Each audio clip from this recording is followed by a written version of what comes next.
औरंगजेब, ये नाम आते ही इतिहास कांप क्यों उठता है? क्योंकि औरंगजेब केवल एक नाम नहीं है, वो एक प्रतीक है क्रूरता का, कट्टरता का और उस अंधकार का जिसने भारत की सांस्कृतिक और धार्मिक आत्मा को सालों तक घायल किया। यह वो नाम है जो ताज पर बैठा तो दिखा, लेकिन हर उस दिल को रुला गया जो कभी मंदिरों की घंटियों, संगीत की रागिनी और आपसी भाईचारे की मिठास से गूंजते थे। इतिहास कांपता है क्योंकि औरंगजेब ने धर्म के नाम पर इंसानियत की लाशें बिछा दी, और जब जब हम उस कालखंड को याद करते हैं, हमारी आत्मा आज भी वही दर्द महसूस करती है। आप सुन रहे हैं भारत का पहला एआई पॉडकास्ट, सिर्फ एग्जामिन यूट्यूब चैनल पर, जहां बातें होंगी ज्ञान की, चर्चा होगी बदलाव की और हर शब्द में होगी आपकी आवाज। बने रहिए, क्योंकि ये सिर्फ एक पॉडकास्ट नहीं, ये है क्रांति की शुरुआत है। क्या वजह है कि औरंगजेब को इतना क्रूर शासक माना जाता है? क्योंकि उसने सत्ता पाने के लिए न सिर्फ अपने भाइयों का खून बहाया, बल्कि एक ऐसे भारत की हत्या की जो धार्मिक सहिष्णुता, कला और संस्कृति में विश्व गुरु बनने का माद्दा रखता था। उसने अपने हाथों से उन मंदिरों को तोड़ा जिनमें सदियों से दीपक जलते थे। उसने उन लोगों पर कर लगाया जो सिर्फ अपनी आस्था से प्यार करते थे। उसने उन संतों का खून बहाया जिन्होंने परोपकार और बलिदान का रास्ता चुना। ऐसा शासक जो अपने ही पिता को कैद कर दे, अपने भाई को गर्दन कटवा कर मारे, क्या वह कभी दयालु हो सकता है? उसका प्रारंभिक जीवन कैसा था? क्या बचपन से ही उसमें कोई कट्टरता थी? जी हाँ, औरंगजेब का बचपन भले ही एक शाही महल में बीता हो, पर उसके भीतर धीरे धीरे एक कठोर और कट्टर विचारधारा ने जगह बना ली थी। वह कुरान की कड़वी व्याख्याओं में रम गया, करुणा से दूर होता चला गया। वहीं उसके भाई दारा शिकोह उदार, विद्वान, सूफी विचारों के पोषक थे, पर औरंगजेब, उसे कुरान की तलवार चाहिए थी, करुणा नहीं। शायद तभी वह बचपन से ही उन चीजों को हराम कहता गया जिनसे इंसानियत मुस्कुराती थी। संगीत, नृत्य, चित्रकला, सब उसे पाप लगते थे। उसके और दारा शिकोह के विचारों में क्या अंतर था? वो अंतर दिन और रात का था। दारा शिकोह एक सेतु बनाना चाहते थे हिंदू और मुस्लिम सभ्यताओं के बीच। उन्होंने उपनिषदों का फारसी में अनुवाद कराया, सूफीवाद को अपनाया और धर्म को प्रेम से जोड़ा। पर औरंगजेब, वो धर्म को तलवार से चलाना चाहता था। उसे भाईचारे की बातें नागवार लगती थीं। दारा एक किताब थे जिसे पढ़कर लोग सुकून पाते थे, और औरंगजेब वो एक जलती हुई मशाल था जो हर विचार, हर विश्वास को जला देना चाहता था जो उसकी सोच से मेल नहीं खाता। क्या सत्ता की लालसा ने उसके अंदर भाईचारे की भावना को खत्म कर दिया? सत्ता उसके लिए नशा बन गई थी, इतना गहरा नशा कि उसमें इंसानियत की आवाज डूब गई। उसने सत्ता पाने के लिए अपने ही भाइयों का गला काटा। मुराद, शुजा और दारा तीनों उसका खून थे, लेकिन सत्ता की हवस में वो उसे सिर्फ प्रतिद्वंद्वी लगे। उसके लिए मोहब्बत बेमानी थी, रिश्ता बेमतलब था। उसने उस पिता को भी बंदी बना लिया जिसने उसे पालने में झुलाया था। और जब कोई अपने ही खून की कद्र न करे तो समझ लीजिए, वहां भाईचारा नहीं, सिर्फ सिंहासन की भूख बाकी रहती है। क्या उसने सच में अपने ही भाइयों को मरवा दिया था? हाँ, और यह केवल सत्ता के लिए नहीं था, यह सत्ता के लिए पागलपन का चरम था। औरंगजेब ने पहले दारा शिकोह को युद्ध में हराया, फिर जंजीरों में बांधकर दिल्ली की सड़कों पर घुमवाया एक राजकुमार को जिसने कभी किसी को अपमानित नहीं किया, उसे भीड़ के सामने नंगा किया। फिर वही दारा जो कभी अपने पिता का गर्व था, उसे कत्ल कर दिया। मुराद, जिसे उसने साथ मिलकर लड़ाई लड़ने के लिए झांसा दिया, उसे कैद करके धीमे जहर में मार डाला। शुजा, उसे भी चैन से जीने नहीं दिया। उसने हर भाई को मिटा दिया ताकि उसके रास्ते में कोई खड़ा न हो सके। पर क्या उसने सत्ता पाई? हाँ। क्या उसने शांति पाई? कभी नहीं। उसने अपने पिता शाहजहां के साथ क्या व्यवहार किया? जिस पिता ने ताजमहल बनवाया, जिसने अपनी पत्नी के लिए दुनिया को एक प्रेम का स्मारक दे दिया, उस पिता को औरंगजेब ने कैद में डाल दिया, ताजमहल के सामने ही एक छोटे से कमरे में, जहां से वो उस सफेद गुंबद को रोज देखता और आंसू बहाता। शाहजहां एक सम्राट नहीं, एक टूटा हुआ पिता था, जिसने अपने बेटे को सिंहासन तो दिया, लेकिन इंसानियत नहीं दे पाया। और अंतिम वर्षों में वो अकेले, बीमार और पश्चाताप से जूझते हुए मरा। जहां कभी क्या उसके शासनकाल को अंधकारमय युग माना जाता है? क्यों? क्या औरंगजेब ने कला, संगीत और संस्कृति पर भी प्रतिबंध लगाए थे? हाँ, और उस प्रतिबंध ने भारत की आत्मा को झकझोर दिया था। संगीत, जिसे तानसेन ने दरबारों में ईश्वर का रूप बताया था। चित्रकला, जो इतिहास को रंगों में समेटती थी। नृत्य, जो आत्मा का उत्सव था। इन सब पर हराम की मुहर लगा दी गई। संगीतकारों को दरबार से बाहर निकाल दिया गया। चित्रकारों की कूंचियां टूट गईं, कवियों की कलमें सूख गईं, और जब भारत की आत्मा रोने लगी, तब भी औरंगजेब का दिल नहीं पसीजा। उसके लिए कला एक पाप थी और भावना एक कमजोरी। लेकिन सच ये है, जिसने रचना से दुश्मनी की, उसे इतिहास ने कभी माफ नहीं किया। क्या उसने सच में हजारों मंदिर तुड़वाए? हाँ, और ये सिर्फ इमारतों को गिराने का कृत्य नहीं था, ये भारत की आत्मा पर हमला था। काशी, मथुरा, उज्जैन, अयोध्या, कांची, ऐसे पावन स्थलों को मिट्टी में मिला दिया गया, जैसे वे ईंट पत्थर नहीं, बल्कि किसी धर्म की सांसें हों। इतिहासकारों के अनुसार 60,000 से अधिक मंदिर या तो पूरी तरह ध्वस्त किए गए या मस्जिदों में बदल दिए गए।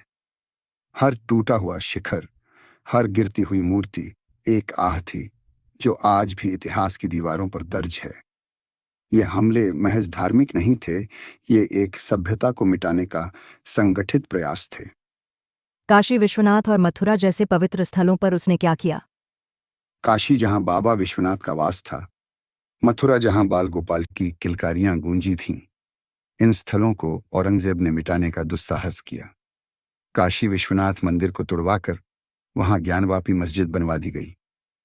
मथुरा के केशव देव मंदिर को भी तोड़ा गया। जहां कृष्ण जन्मभूमि थी, वहां भी मस्जिद बनाई गई। उसके सैनिकों ने मूर्तियां तोड़ी, गर्भगृह रौंदे और श्रद्धालुओं का लहू बहाया। कहते हैं मंदिर की घंटियां बंद हो गई थीं और उनका स्थान तलवारों की खनक ने ले लिया था। ये केवल निर्माण नहीं था, ये एक भावनात्मक नरसंहार था। प्रश्न 13।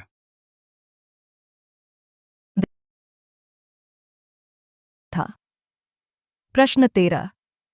जजिया कर क्या था और उसने इसे फिर से क्यों लागू किया? उत्तर।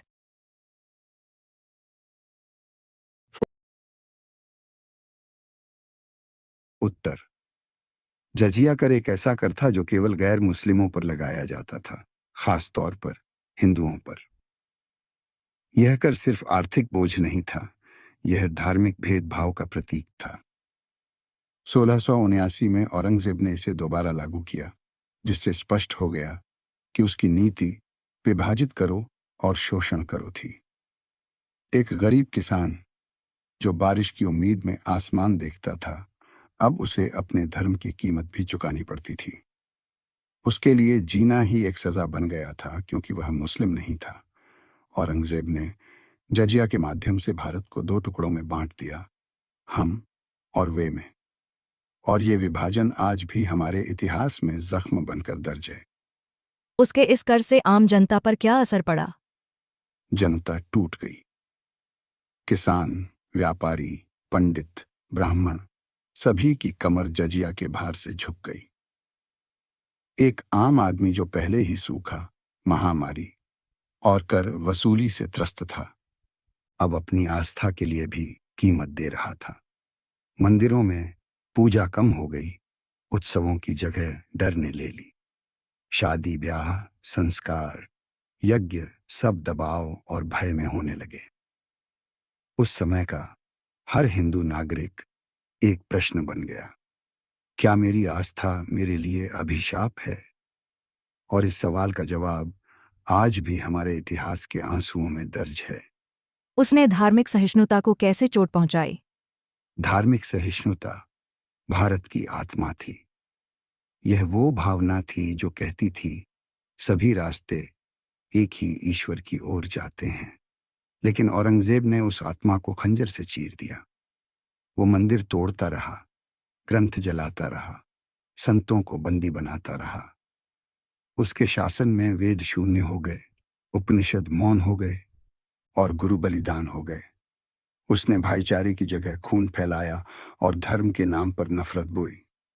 अगर भारत एक बगिया था तो औरंगजेब उस पर आया तूफान था। गुरु तेग बहादुर के साथ औरंगजेब ने क्या किया? गुरु तेग बहादुर एक ऐसा नाम जो धर्म, साहस और आत्म बलिदान की मिसाल बन चुका है। औरंगजेब के शासनकाल में जब पूरे भारत पर जजिया कर और जबरन धर्मांतरण का अंधेरा छा गया, तब कश्मीरी पंडित और आम हिंदू जनता औरंगजेब की तलवार से भयभीत होकर सिख गुरु के पास पहुंचे। गुरु तेग बहादुर ने न केवल उनका दर्द समझा, बल्कि उसके खिलाफ खड़े होने का साहस भी दिखाया। औरंगजेब ने उन्हें पकड़वाया, यातनाएं दी, लेकिन वो झुके नहीं। आखिरकार 1675 में दिल्ली के चांदनी चौक पर दिन दहाड़े सबके सामने औरंगजेब ने उनका सिर कलम करवा दिया। ये कोई साधारण हत्या नहीं थी, ये आत्मा की स्वतंत्रता की हत्या थी। ये उस रूह पर हमला था जो कहती थी धर्म चाहे कोई भी हो, जुल्म बर्दाश्त मत करो। उनकी शहादत ने एक क्रांति जगा दी और उन्हें इतिहास में हिंद की चादर कहा जाने लगा।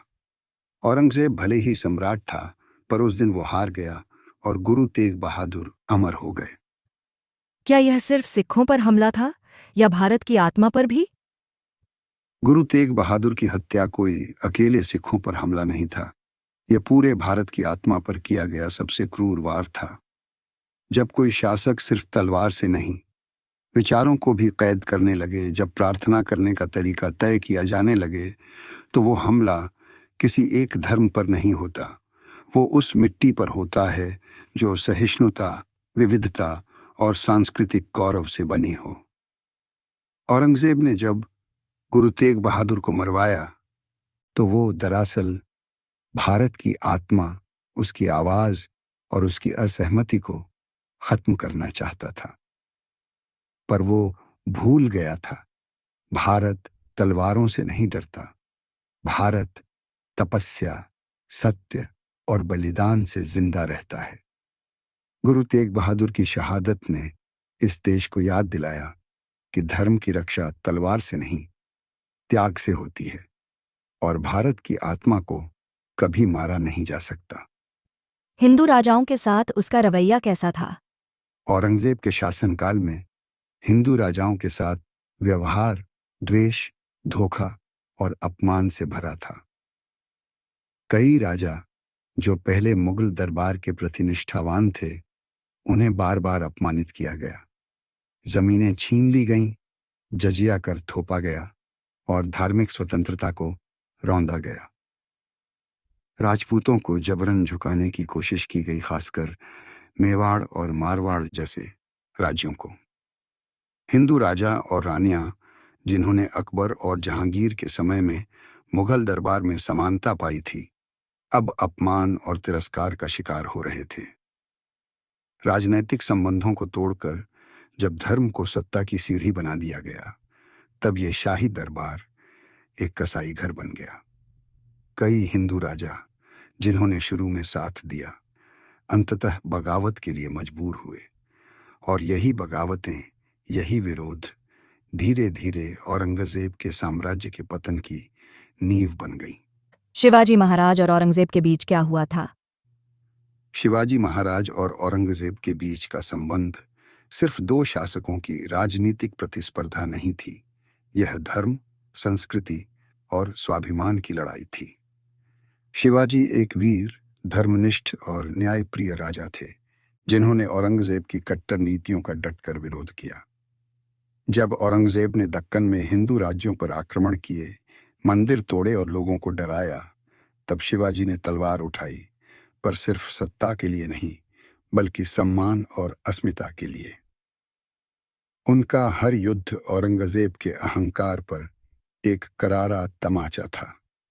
औरंगजेब ने उन्हें नीचा दिखाने के लिए आगरा बुलवाया और बंदी बना लिया, लेकिन शिवाजी की योजना, साहस और चतुराई के सामने उसकी सल्तनत शर्मिंदा हो गई।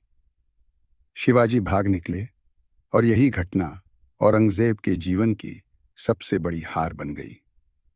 एक राजा कैद से तो निकल गया, पर एक शासक अपनी सोच की कैद से कभी नहीं निकल पाया। क्या शिवाजी को आगरा में बंदी बनाया गया था? हाँ, 1666 में औरंगजेब ने शिवाजी महाराज को आगरा बुलवाया। दिखावे के पीछे असली मकसद था उन्हें नीचा दिखाना, तोड़ना और उनकी आत्मा को झुका देना। शिवाजी जब दरबार में पहुंचे तो औरंगजेब ने उन्हें सम्मान की जगह आम दरबारियों की पंक्ति में खड़ा कर दिया। ये अपमान एक स्वाभिमानी राजा को झेलना पड़ा। गुस्से में उन्होंने दरबार छोड़ दिया और उसी दिन उन्हें नजरबंद कर दिया गया। पर शिवाजी ने हार नहीं मानी। उन्होंने योजना बनाई, बीमार होने का नाटक किया, मिठाइयों की टोकरियों में छिपकर निकले और फरार हो गए। औरंगजेब की पूरी सुरक्षा व्यवस्था, उसकी चालें, उसकी ताकत सब धरी की धरी रह गईं। यह सिर्फ एक भागने की घटना नहीं थी, ये उस आत्मसम्मान की विजय थी जो तलवार से नहीं, चालाकी और आत्मबल से जीता गया। शिवाजी की यह घटना इतिहास में उस पल की तरह दर्ज है जब एक दिलेर राजा ने एक सम्राट को उसकी ही सल्तनत में पराजित कर दिया। शिवाजी के भागने की घटना औरंगजेब के लिए क्या साबित हुई? शिवाजी का आगरा से भागना औरंगजेब की सत्ता पर एक ऐसा तमाचा था जिसकी गूंज लाल किले से लेकर पूरे हिंदुस्तान तक सुनाई दी। एक शासक जो खुद को सबसे ताकतवर मानता था, उसकी नाक के नीचे से एक कैदी ऐसे भाग निकला जैसे बाज तूफान के बीच उड़ चला हो। औरंगजेब के लिए यह सिर्फ एक अपमान नहीं था, यह उसकी कमजोरी, उसकी योजनाओं की विफलता और उसके दरबार की असफलता थी। शिवाजी ने दिखा दिया कि जज्बा और आत्मबल से कोई भी जंजीर तोड़ी जा सकती है। और उस दिन औरंगजेब ने सिर्फ एक युद्ध नहीं हारा, उसने भरोसा, डर और सम्मान तीनों खो दिए। दक्षिण भारत में उसकी नीतियां कितनी क्रूर थीं? औरंगजेब की दृष्टि सिर्फ उत्तर भारत तक सीमित नहीं थी, वह दक्षिण को भी झुकाना चाहता था। उसने बीजापुर, गोलकुंडा जैसे समृद्ध राज्यों को सिर्फ इसलिए तबाह कर डाला क्योंकि वे उसके अधीन नहीं थे। धार्मिक रूप से सहिष्णु और सांस्कृतिक दृष्टि से समृद्ध दक्षिण भारत उसकी क्रूर महत्वाकांक्षा की बलि चढ़ गया। मंदिरों को तोड़ा गया, देवताओं की मूर्तियां खंडित की गईं, संतों को अपमानित किया गया, हजारों गांव उजाड़ दिए गए और असंख्य निर्दोषों का खून बहाया गया। लोगों की आंखों में आंसू थे, लेकिन औरंगजेब की आंखें सिर्फ सत्ता की भूख से भरी थीं। दक्षिण भारत का वो काला दौर आज भी सभ्यता के घाव जैसा महसूस होता है। उसने बीजापुर और गोलकुंडा जैसे राज्यों में क्या किया? बीजापुर और गोलकुंडा दो ऐसे राज्य जो मुगलों से स्वतंत्र थे, परंतु सांस्कृतिक और व्यापारिक दृष्टि से समृद्ध थे। इन राज्यों ने मुगल सल्तनत के साथ शांति बनाए रखी थी, लेकिन औरंगजेब को शांति नहीं, अधीनता चाहिए थी। उसने पहले बीजापुर पर आक्रमण किया, जहां क्रूरता की पराकाष्ठा पार कर दी गई। महलों को लूटा गया, मंदिरों को जलाया गया, आम नागरिकों को तलवार के हवाले कर दिया गया। फिर आया गोलकुंडा, जहां के किले तकरीबन अजेय माने जाते थे, लेकिन धोखे से विश्वासघात कर किला भेद दिया गया। वहां भी वही कहानी, लूट, हत्या, बलात्कार और विनाश। इन दो राज्यों के पतन के बाद दक्षिण भारत की आत्मा भी एक हद तक टूट गई। औरंगजेब ने सिर्फ दो राज्यों को नहीं, बल्कि वहां के सांस्कृतिक गौरव को कुचला। क्या उसने जबरन धर्मांतरण करवाए थे? हाँ, ये सच है, और ये इतिहास का वो सच है जिसे झुठलाया नहीं जा सकता। औरंगजेब ने धर्म के नाम पर इंसानियत का गला घोंटा। उसने जबरन धर्मांतरण की नीति अपनाई, खासकर हिंदुओं, जाटों, राजपूतों और सिखों के साथ। कई गांवों में लोगों को तलवार की नोक पर इस्लाम कबूल करने पर मजबूर किया गया। जो इनकार करते, उन्हें या तो मारा जाता या जीवन भर के लिए कैद किया जाता। यह सिर्फ एक शासन नीति नहीं थी, यह उस धर्मांध सोच की उपज थी जो मानवता से कोसों दूर थी। आज जब हम धर्म की स्वतंत्रता की बात करते हैं, तो हमें उन आवाज़ों को भी याद रखना चाहिए जो जबरन चुप कराई गईं। ये घाव इतिहास के पन्नों में आज भी रिश्ता है। उसके शासनकाल में आम लोगों को कैसी यातनाएं झेलनी पड़ी? औरंगजेब का शासन आम जनता के लिए कोई राज्य नहीं, एक नर्क था। गांव-गांव से कर वसूली होती थी, गरीब किसान अपनी आखिरी रोटी भी ज़कात और जजिया में गंवा देता। जिन्होंने कर नहीं दिया, उन्हें कोड़े मारे जाते, घर जला दिए जाते, परिवार के सामने अपमानित किया जाता। महिलाएं असुरक्षित थीं, बच्चों का बचपन खौफ में था। हिंदू त्योहारों पर प्रतिबंध लगते, मंदिरों की घंटियां खामोश हो जाती। कलाकार, संगीतकार, चित्रकार, सबके हुनर को कुचल दिया गया, क्योंकि औरंगजेब की नज़र में वह हराम था।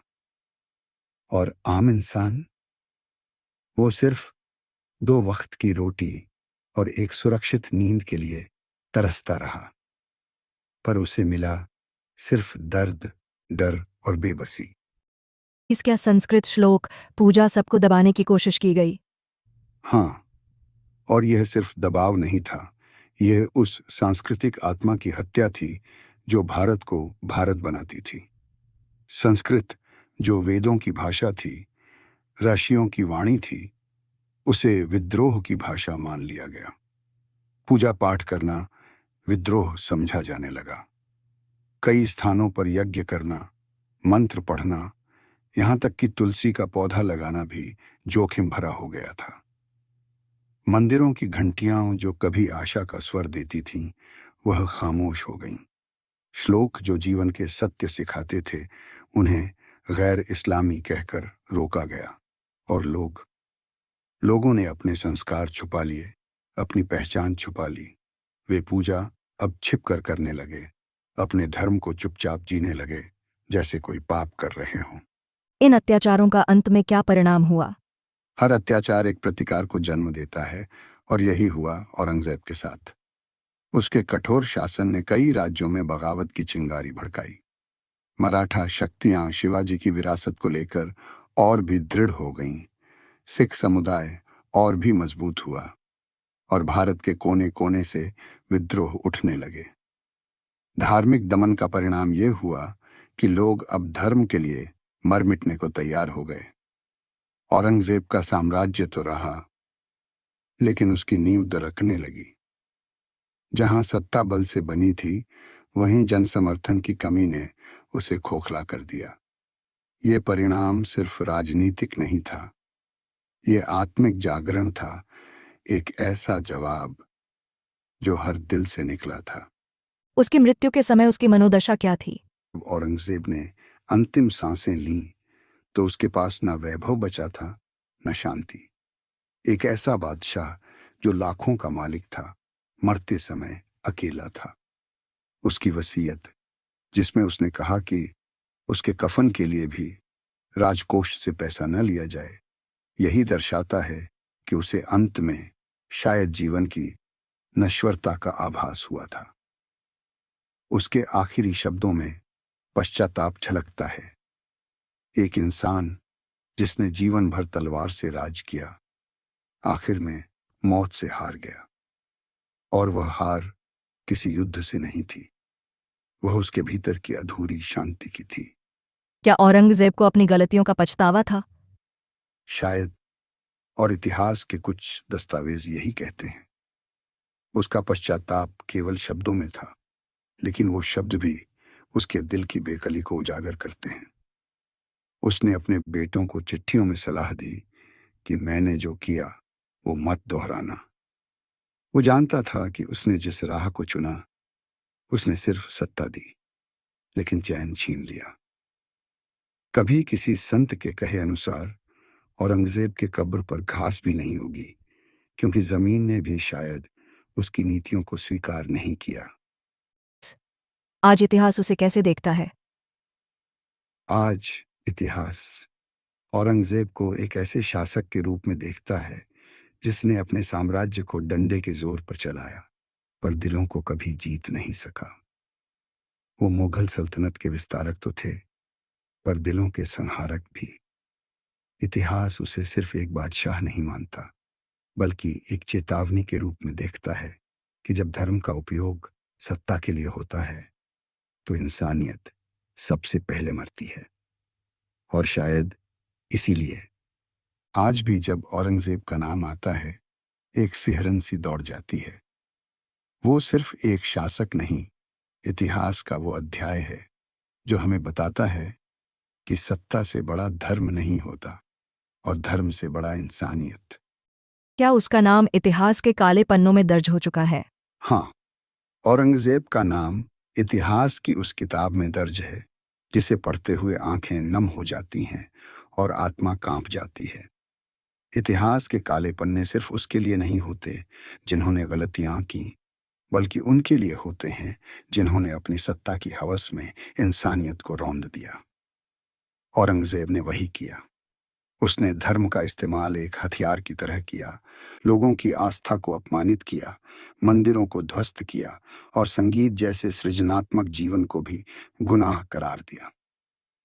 गुरु तेग बहादुर जैसे संतों की हत्या करवाई, शिवाजी जैसे नायकों को धोखा दिया और दक्षिण भारत को वर्षों तक युद्ध की आग में झोंक दिया। उसकी अंतिम स्थिति भी दर्शाती है कि वह शांति नहीं, पश्चाताप में मरा। सदियों बाद आज भी जब औरंगजेब का नाम आता है, तो तारीख शर्मसार हो जाती है।